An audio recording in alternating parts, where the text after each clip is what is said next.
Sementara Al-Quranul Karim diturunkan sebagai musaddiqan. Musaddiqan tasdiq, dari saddaqa yusaddiqu, tasdiq maknanya membenarkan ataupun confirmation ya. Al-Quran itu diturunkan to confirm kitab-kitab yang datang sebelumnya. Umpamanya di dalam surah 5 ya, kalau kita tengok perhatian firman Allah ni ayat yang ke-48 ya. Surah Al-Maidah 48. Qauluhu ta'ala bismillahirrahmanirrahim. Wa anzalna ilaikal kitaba bil haqqi musaddiqan. Itu dia. Lima baina yadayhi minal kitab wa muhaiminan alaih. Di situ ada kalimah musaddiqan, itu disebut hal. Hal maknanya keadaan. Al-Quran itu diwahyukan oleh Allah kepada Muhammad sallallahu alaihi wasallam to confirm kitab-kitab yang sebelumnya.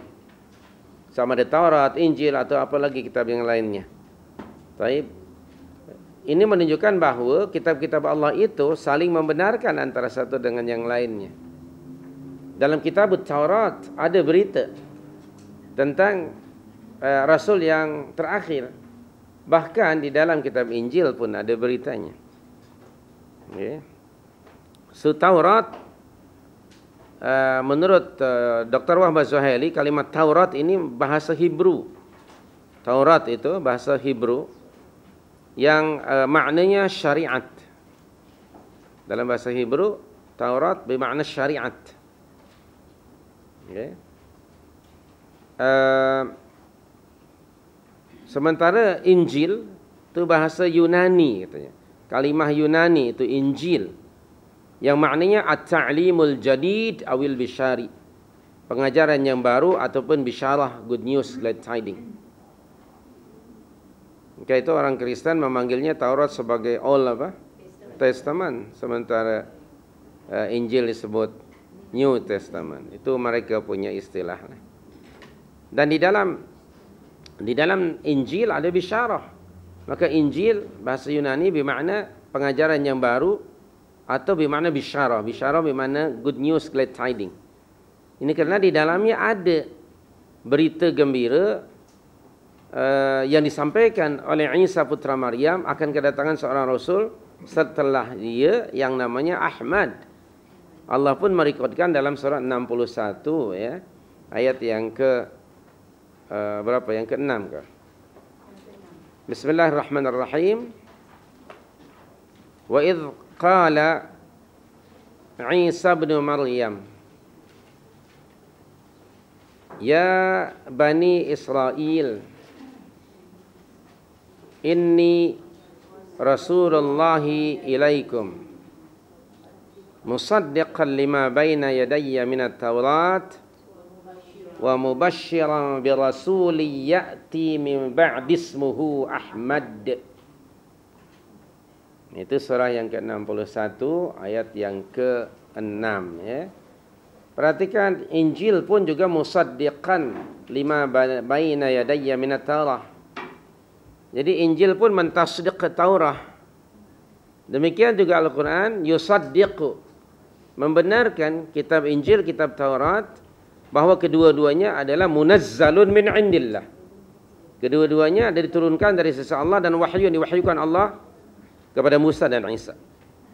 Al-Quran mentasdiq kedua kitab itu secara ijmali. Secara apa? Am, general, bukan tafsili. Tafsil bermakna terperinci. Ijmal bermakna secara am. Jadi sahaja Al-Quran ini mentasdiq kedua-dua kitab itu, Taurat dan Injil, bahawa keduanya munazzalun min indillah, turun dari sisi Allah Subhanahu wa taala, yang diwahyukan Allah. Kedua-duanya wahyu yang diwahyukan Allah kepada Musa alaihissalam dan Isa alaihissalam. Demikian juga tadi Injil yusaddiqu Taurat dalam surah 61 ayat yang ke-6 tadi. Yang kedua, Isa alaihissalam itu memberikan bisyarah. Memberikan bisyarah. Dia kata musaddiqan lima baina yadayya minat Taurat wa mubasysyiran. Aku ini seorang mubasyir, orang yang membawa berita gembira dan menyampaikan berita gembira itu kepada umatnya. Bi rasulin, dengan seorang rasul ya'ti yang akan datang min ba'di, setelah aku. Yani ba'da wafati, ba'da kerasulannya akan datang rasul yang berikutnya. Ismuhu, namanya Ahmad. Nah, sudah ada bisyarah, maka itu Injil dalam bahasa Yunani bermakna bisyarah ataupun at-ta'limul jadid, pengajaran yang baru. Jadi ini menunjukkan bahawa seorang rasul dengan rasul yang lain saling mentasdiq, memberikan bisyarah.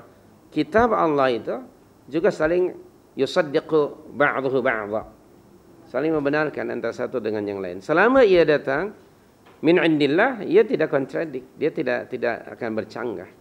Ini menunjukkan bahawa sumber wahyu itu hanya satu, min Allah. Sebagian ulama mengatakan bahawa kitab-kitab yang datang dari Allah disebut kitab samawi. Kalau pluralnya kutubun samawiyah. Kitab samawi maknanya sebuah kitab yang datang dari langit. Samawi merujuk kepada sama, yakni atas, maksudnya langit. Kalau kitab yang dibuat manusia, kitab ardi, okay, yakni dia dibuat oleh manusia. Dan ini juga menunjukkan bahawa tiap-tiap rasul yang Allah utus itu diberikan sebuah kitab yang isinya di dalamnya ada hudan, ada nur, ada syariat. Dalam surah 57 ayat yang ke-25 Allah memberitahukan tentang hal itu. Surah Al-Hadid ayat 25. Coba baca ayatnya.